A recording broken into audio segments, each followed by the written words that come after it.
اللحظات الأخيرة أو الدقائق الأخيرة في الصين، شينزين. هذه المطار.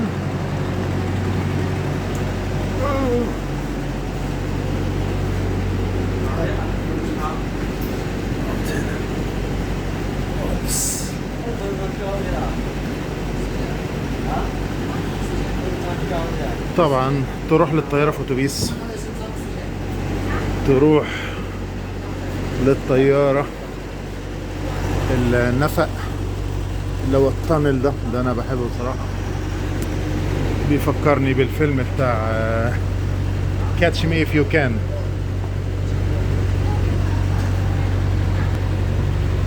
بتاع ليوناردو دي كابريو، كان إخراج ستيفن سبيلبرج.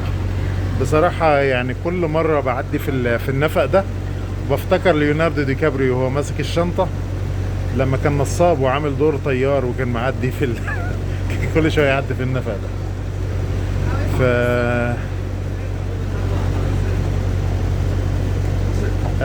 وبفتكر فيلم ذا تيرمينال برضه بتاع سبيلبرج، نفس القصة، كانت أحداثه كلها في مطار، بس كان مطار مبني، ما كانش مطار حقيقي.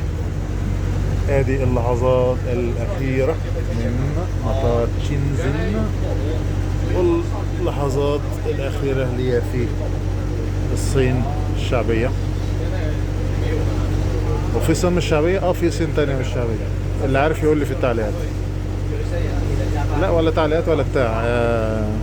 تايوان بتعتبر اللي هي يعني أمريكا كانت معترفة بتايوان قبل الصين، معترفة ان تايوان دي هي الصين، تمام. وما كانتش معترفة، يعني كانت معترفة بتايوان، والصين الكبيرة دي ما كانتش معترفة بيها.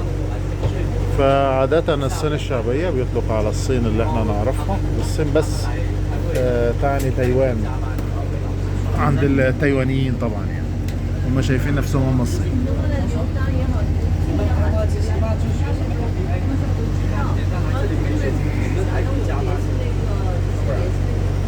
يلا إلى الطائرة. هنا لاحظت برضو ان هو الدركسيون على الشمال زي مصر، ماليزيا واندونيسيا كان على اليمين زي انجلترا، وده كان شيء مربك بصراحة.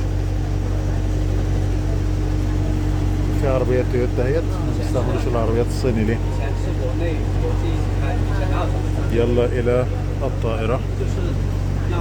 وطبعا لا يوتيوب ولا واتساب ولا فيسبوك ولا جوجل حتى، فغالبا مش هعرف انشر الفيديوهات دي على اليوتيوب الا ما نطلع من الصين الشعبية.